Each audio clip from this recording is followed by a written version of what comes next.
कहानी की शुरुआत जंगल के उस हिस्से से होती है जहाँ सालों से कोई नहीं गया था। वहाँ घना कोहरा छाया हुआ था। सन्नाटे के बीच एक अजीब पेड़ खड़ा था। उस पर लटके बड़े बड़े सफेद मोमो से भाप निकल रही थी।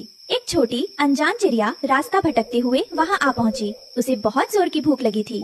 वाह, ये क्या है? हाँ, इतनी अच्छी खुशबू और ये फल तो बिल्कुल मोमोज जैसा दिख रहा है। भगवान ने मेरी सुन ली। चिड़िया धीरे धीरे पेड़ के करीब गई। पेड़ एकदम शांत था, जैसे सो रहा हो। आओ, मेरे पास आओ नन्हे मेहमान। भूख लगी है ना? ये लो गर्मा गर्म खाना। अरे, ये पेड़ तो मुझे बुला रहा है। जरूर ये कोई जादुई पेड़ है। मैं एक मोमोज खाकर देखती हूँ। चिड़िया ने जैसे ही एक डाल पर बैठकर मोमोज पर चोंच मारी। अरे, ये क्या? मेरी चोंच चिपक गई। मेरे पैर नहीं उठ रहे। छोड़ो मुझे। बेवकूफ पक्षी, मोमोज खाने आई थी, अब तुम मेरा भोजन बनोगी। अचानक पेड़ की टहनियाँ सांपों की तरह लिपटी और उस चिड़िया को चारों तरफ से जकड़ लिया। पेड़ ने अपना मुंह खोला और उसे निगल गया। चिड़िया खाकर पेड़ ने अपनी टहनियाँ वापस सीधी कर ली और फिर से एक साधारण शांत पेड़ बन गया। ये तो बस नाश्ता था, अभी कोई बड़ा शिकार आना बाकी है। सुबह की हवा में वो नशीली खुशबू रानो के घर तक पहुंची। बच्चे खुशबू सूंघकर मचलने लगे।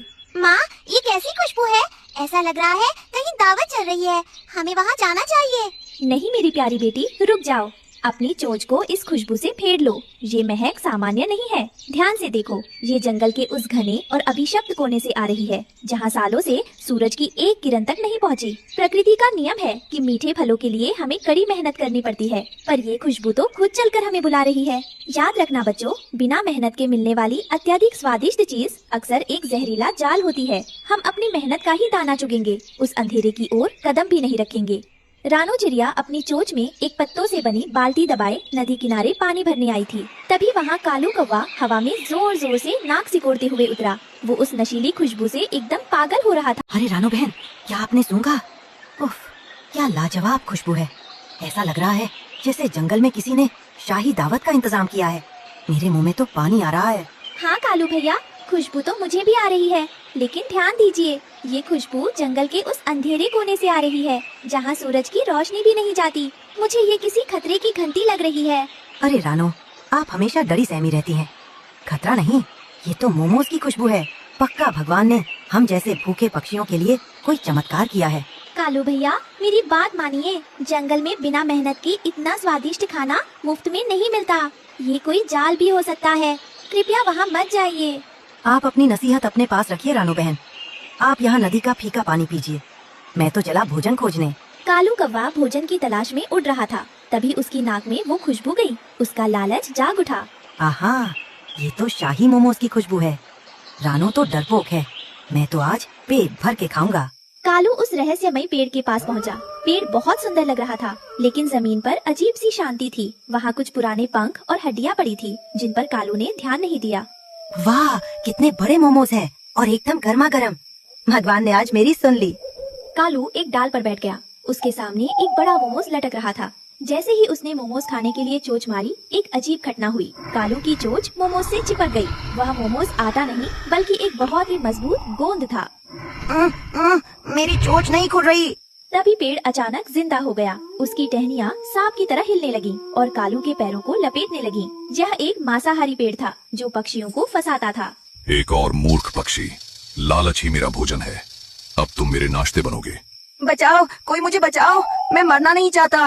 रानो, जिसे अपनी छठी इंद्री पर शक था, वह चुपके से कालू का पीछा करते हुए वहाँ आई थी। उसने झाड़ी के पीछे से यह भयानक दृश्य देखा। कालू पेड़ की पकड़ में जकड़ता जा रहा था। हे भगवान, यह तो राक्षस है। कालू भैया बुरी तरह फंस गए हैं। अगर मैंने कुछ नहीं किया तो यह पेड़ उन्हें खा जाएगा। लेकिन मैं इस राक्षस से कैसे लड़ूं? रानो की नजर पास ही उगे एक जंगली लाल मिर्च के पौधे पर पड़ी। उसे एक तरकीब सूझी। उसने जल्दी से ढेर सारी लाल मिर्च अपनी चोंच में भर ली। राक्षस को भूख लगी है ना, अब मैं इसे ऐसा खाना खिलाऊंगी जो यह जिंदगी भर याद रखेगा। पेड़ ने अपना बड़ा सा मुंह खोला, जहाँ से वह कालू को निगलने की तैयारी कर रहा था। रानो फुर्ती से उड़कर वहाँ पहुँची।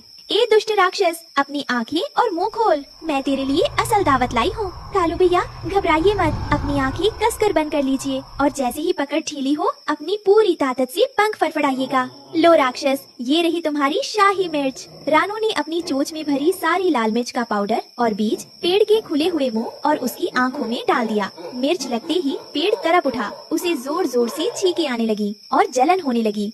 जलन, ये क्या है? आग, मेरे मुंह में आग लग गई। आची आची। दर्द के मारे पेड़ की पकड़ ढीली पड़ गई, उसकी टहनियाँ झटकने लगी। जैसे ही पकड़ ढीली हुई कालू नीचे गिर गया, उसकी चोट से वह चिपचिपा मोमोज छूट गया। रानू ने तुरंत कालू का पंख पकड़ा। कालू भैया जल्दी उड़िए, इससे पहले कि वह संभले हमें भागना होगा। कालू और रानू अपनी पूरी ताकत लगाकर वहाँ से दूर उड़ गए। पीछे पेड़ अपनी डालियाँ पटक रहा था। बहुत दूर आकर दोनों एक पत्थर पर गिरे। कालू बुरी तरह कांप रहा था, उसकी आंखों से आंसू बह रहे थे। उसे विश्वास नहीं हो रहा था कि वह जिंदा है। रानू बहन, आज तुमने मुझे नई जिंदगी दी है। मैं लालच में अंधा हो गया था। अगर तुम नहीं होती तो मेरे बच्चे आज अनाथ हो जाते। शांत हो जाइए कालू भैया, अब खतरा टल गया है। आज कुदरत ने आपको दूसरा जीवन दिया है। मैंने आपसे कहा था ना कि जान बची तो लाखों पाए। जो चमकता है वो हमेशा सोना नहीं होता, और जो महकता है वो हमेशा भोजन नहीं होता। लालच एक ऐसा पर्दा है जो हमारी आंखों के सामने की खाई को भी छिपा देता है। आज के बाद कभी भी किसी ऐसी चीज पर भरोसा मत करना जिसके लिए आपने पसीना ना बहाया हो। चलिए अब घर चले, आपके बच्चे आपका इंतजार कर रहे होंगे। कालू ने उस दिन कसम खाई कि वह कभी किसी अनजान चीज के लालच में नहीं आएगा। उस डरावने पेड़ की कहानी पूरे जंगल में फैल गई और फिर कोई पक्षी उधर नहीं गया।